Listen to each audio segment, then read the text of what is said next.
Hi, my little purple people of Baldwin and Whitehall. This is Mrs. Turson, and it's time for Bedtime Stories with the Board again.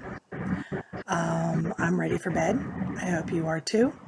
See, I have my pajamas on. I hope you have your pajamas on. And I brushed my teeth. What? Some of you haven't brushed your teeth yet? Oh, you forgot. Okay, well, why don't you take this time to go to the bathroom and wash your face and brush your teeth and wash your hands and get ready for bed so that when we're done with our story, you can go right to sleep. Okay, so you guys go ahead and do that and we'll wait. I won't start the story without you. So go ahead. Okay, so while those guys are taking care of getting ready for bed, we'll talk a little bit again. So last time we talked about our pets. And I told you about my two pets, my two dogs, Jax and Ellie. So I have Jax here with me. Let's see if I can get him on camera. There he is. That's my big boy Jax. He is big, huh? And then I have little Ellie. Now Ellie, she likes to hide under the bed. She doesn't trust me when I call her because she thinks I'm going to give her a bath. And she doesn't like having a bath. So when I'm trying to get a hold of her, she usually runs under the bed. So I can't show you Ellie unless she comes out before our story's done, and then I'll get her. Okay? Now some of you might not have dogs, you might have cats or other pets. I used to have fish, and I really liked having fish. They're so nice to watch when you need to relax. And then cats. I love cats. I really, really, really love cats. But unfortunately, I'm allergic to cats. I didn't always know that, and I wasn't always allergic, I don't think. I used to have two cats. Their names were Butch and Sundance, and they were brothers, but I found out I was allergic to them, so I had to give them to someone else to take care of. And I actually gave them to a nursing home, so they got to have lots and lots of people to take care of them there. So some of you may have allergies, and it might be to pets, and that might be why you can't have one. Or you might have allergies to food, and I know those can be scary allergies. So just be careful, know what you're allergic to, and make sure you stay away from it, okay? I know the school district does its best job to keep you safe from, any allergies that you might have. So just be careful, all right? So let's see. Did we all have a good day? I had a good day. I got a lot done. I got up and made my bed. So do you guys still do that now, like I told you last time? I made my bed, and then I went over to see my mom and dad to make sure they're okay, because they're a lot older. They're probably older than your grandparents. So I had to make sure they're okay, and they are. They're doing very, very well. And then I came home and I planted some flowers because it was a beautiful day today. So I got some flowers planted outside, and well, that was enough, trust me, because planting those flowers was hard work and it took a long time. So if your mom and dad are doing any yard work, planting flowers or cutting the grass, or even in the fall raking leaves or anything like that, make sure you offer to help, because believe me, it's very, very hard work and it makes you very tired. So I'm tired and ready for bed. Now, hopefully our friends are back from brushing their teeth, so we're going to go ahead and read our story. Let me show you the book we have.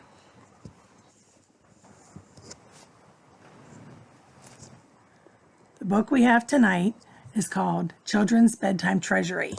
And as you can see from the condition of this book, this is a very well-worn, well-loved book. This is the book I used to read to my kids when they were little. So I picked a story for you tonight. It's called Mr. Squirrel Won't Sleep. So let's see if we can get it in the picture here really good. Oh, there we go. Mr. Squirrel Won't Sleep. It was fall. The leaves were falling from the trees in the forest. Oh, I have to move. Sorry, I can't see the pages. There we go. It was fall. The leaves were falling from the trees in the forest, and there was a cold chill in the air. All the animals began to get ready for winter. One night, Mr. Fox came back from hunting and said to his wife, "There's not much food about now it's getting colder. We'd better start storing what we can to help tide us over the winter." "You're right, Mr. Fox," replied his wife, so she gathered her cubs into their lair. "I'd love to go fishing," said Mr. Bear, "but I have to wait until spring now." He went into his den, shut the door tight, and sealed it. "Well, I'm off for a vacation in the sun," announced Mrs. Cuckoo, preening her feathers. "See you all next year," she called as she took to the wing and flew south. Mrs. Mouse ran by with a mouthful of straw. "Must dash," she squeaked, "or my winter bed will never be finished in time." But soon she too was curled up with her tail wrapped around her for warmth. Now only Mr. Squirrel wasn't ready for winter. He danced about in his tree, leaping from branch to branch and chasing his tail. "Ha ha," he boasted, "I don't have to get ready for winter. I have a fine store of nuts hidden away, a beautiful bushy tail to keep me warm, and besides, I don't feel in the least bit sleepy." And he carried on playing in his tree. "Are you still awake?" snapped Mr. Fox. "Go to sleep," growled Mr. Bear. "Please be quiet," squeaked Mrs. Mouse, drawing her tail more tightly about her ears. But Mr. Squirrel wouldn't go to sleep. Not a bit of it. He danced up and down all the more and shouted, "I'm having such fun," at the top of his voice. Winter came. The wind whistled in the trees' bare branches, and the sky turned gray, and it became bitterly cold. Then it started to snow. At first, Mr. Squirrel had a grand time making snowballs, but there was no one around to throw them at, and he began to feel rather lonely. Soon he felt cold and hungry too. "No problem," he said to himself. "I'll have some nice nuts to eat. Now where did I bury them?" He scampered down his tree to find that the ground was deep with snow. He ran this way and that, trying to find his hiding places, but all the forest looked the same in the snow, and soon he was hopelessly lost. "Whatever shall I do?" he whimpered, for now he was shivering with cold and hunger, and his beautiful bushy tail was all wet and bedraggled. All of a sudden, he thought he heard a small voice. But where was it coming from? He looked all around, but there was no sign of anyone. Then he realized that the voice was coming from under the snow.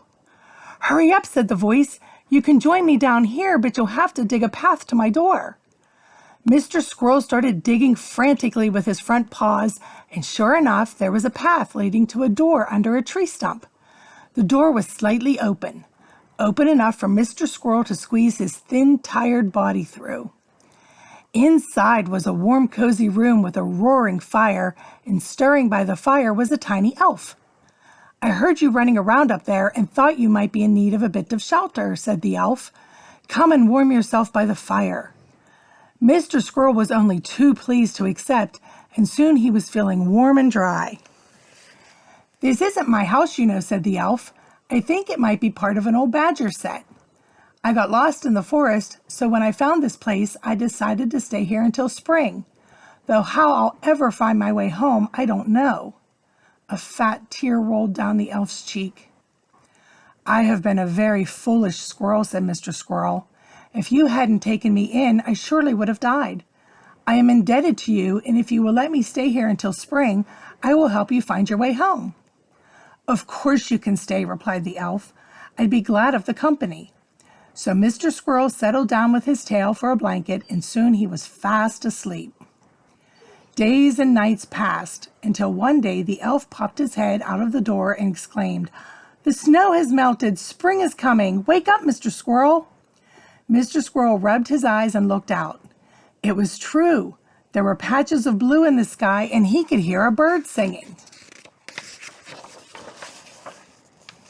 "Climb on my back," Mr. Squirrel said to the elf.